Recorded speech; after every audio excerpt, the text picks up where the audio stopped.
பாளையங்கோட்டை முருகன்குறிச்சியில் நண்பர்கள் குழு சார்பில் புத்தாண்டை முன்னிட்டு கேக் வெட்டி ஆதரவற்றவர்களுக்கு சேலை வழங்கும் நிகழ்ச்சி நடைபெற்றது. புத்தாண்டு பண்டிகை உலகம் முழுவதும் கோலாகலமாக கொண்டாடப்பட்டு வருகின்றது. அதனையொட்டி பாளை முருகன்குறிச்சியில் இயேசு கிறிஸ்து பிறப்பை சித்தரிக்கும் வகையில் நண்பர்கள் குழு சார்பில் 49வது வருட எழிலுடன் குடில் அமைக்கப்பட்டுள்ளது. பார்வையாளர்களை வெகுவாக கவர்ந்துள்ளது. அதனைத் தொடர்ந்து புத்தாண்டை முன்னிட்டு கேக் வெட்டி பொதுமக்களுக்கு சேலைகள் மற்றும் நலத்திட்ட உதவிகள் வழங்கும் நிகழ்ச்சி நடைபெற்றது.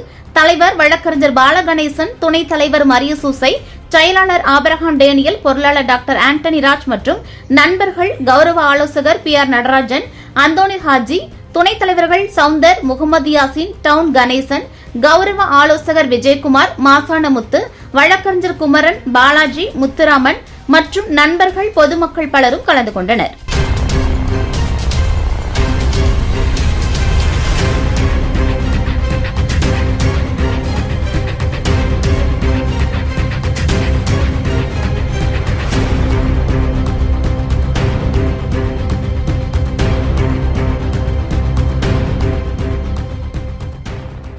அனைவருக்கும் இனிய புத்தாண்டு நல்வாழ்த்துக்களை தெரிவித்துக் கொள்கிறோம். எங்கள் நண்பர்கள் குழு சார்பாக எங்கள் அமைப்பும் நெல்லை மாவட்ட பொதுநல அமைப்பு என்ற அமைப்புகளும் சேர்ந்து இந்த கிறிஸ்துமஸ் புத்தாண்டு நிகழ்ச்சிகளை மிக சிறப்பாக அனைத்து சமுதாயத்தினரும் அனைவரும் இணைந்து செயல்படும் நோக்கத்தோடு இந்த விழாவை 49 ஆண்டுகளாக நடத்தி வருகிறோம்.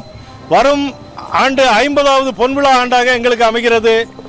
அதை தொடர்ந்து நலத்திட்ட உதவிகள் எங்கள் முன்னோடிகளின் வழிகாட்டுதலின்படி சிறப்பாக செயல்பட நாங்கள் விளைகிறோம். இன்று ஏழை எளியவர்களுக்கு இலவச வேட்டி சேலை கொடுத்து அவங்கள இது பண்ணியிருக்கோம்.